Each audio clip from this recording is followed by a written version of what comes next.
2000年里最有权势的男人，只为一个人修过一座碑，这个人还是个寡妇。这期我们讲他怎么把自己变成一个谁也离不开的人。看明白他的故事，我们就知道现在该抓住什么。这就是命。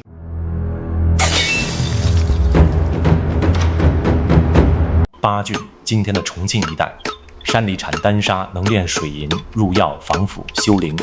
她家几代人靠这座矿吃饭。有一天，丈夫去世了，她往前看是几百米深的矿道，往后看是一群等着瓜分这座矿的人。不如交给我们打理，少不了你的。放到今天，就像公司突然没了掌舵人，留下一个从没上过牌桌的家属。现在账目开始对不上，自己只好一笔一笔核账。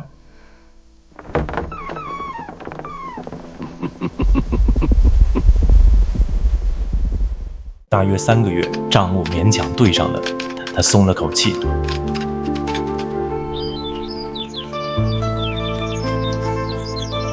然而，宗祖带着豪强直接上了矿，3个月的太平一下子又没了。他这才明白，他喂不饱这些关系，他们总有一天连本带利吃回来。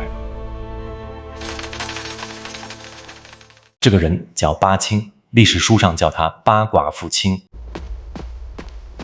二叔拿了5车矿石，舅舅借了800两没还。他做的第一件事不是去求谁，而是账目摊在桌上，一笔一笔当面念完走人。第二件事，他走到基层自己下矿。这矿脉火候刚好。老工头起初不服，直到他指出矿脉走偏的方向，从那天起再没人敢糊弄他。第三件事，实际上写他手下同仆1000人，矿是他的，路是他的，现在有上千人守着，整座山都归他管。断关系、下矿井、养家丁，3步做完，他在巴峻没人敢动了。但他清楚，巴峻再大也只是巴峻，真正的老大只有一个皇帝。水银从丹砂里炼你，谁要最多的水银？那个正在修皇陵炼仙丹的人，能稳定供应丹砂的矿场，他的最大。用今天的话说，他把自己变成了供应链的最上游。他不是靠皇帝，他是让皇帝离不开他。一个矿赚了钱，宗族拿一点，豪强拿一点，你还得感恩，因为没有他们，你什么都守不住。这种局今天照样天天上演，只是矿山换成了公司、店铺、一套房。有时候，你依靠的每个人，随时都能变成吃你的人。只要我站在这里，这座山脉就是大秦的血脉。这条路不是没有代价，他断了所有关系，就等于断了所有退路。一个寡妇，手下管着那么多男人，真有本事。光是风言风语就够把一个女人的名声碾碎。这种话2000年了，配方都没换过。更大的风险可能已经在路上，很可能有人把消息递去咸阳。巴峻有个寡妇坐拥矿山，手下1000人，恐有不臣之心。这话要是皇帝信了怎么办？但皇帝没有动他。朝廷需要他的矿，皇陵需要水银，丹炉需要丹砂，方士等着原料开工。巴青让皇帝发现了一个事实，他的地位无可撼动。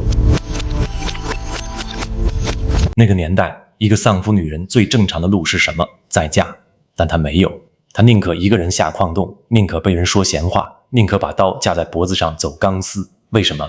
不是她不想有人靠，是她发现所有让她靠的人都在靠她，每一次依靠都是一次让渡。后来发生了一件事，整个秦朝找不到第二例。秦始皇下诏尊她为真妇，以客礼相待。客这个字在秦朝不是随便用的，那意味着皇帝把她当对等的人，不是臣民。皇帝还替她修了一座台，叫怀清台，怀念那个叫清的女人。秦朝历史里，皇帝替人修台有记载的仅此一例。巴青这一辈子没有找过靠山，他做的是让自己变成了靠山。秦始皇表彰他只有一个原因，他离不开巴青。今天也一样，一家公司里最不怕变动的那个人，不是那个最听话的，而是业务离了他就转不动的。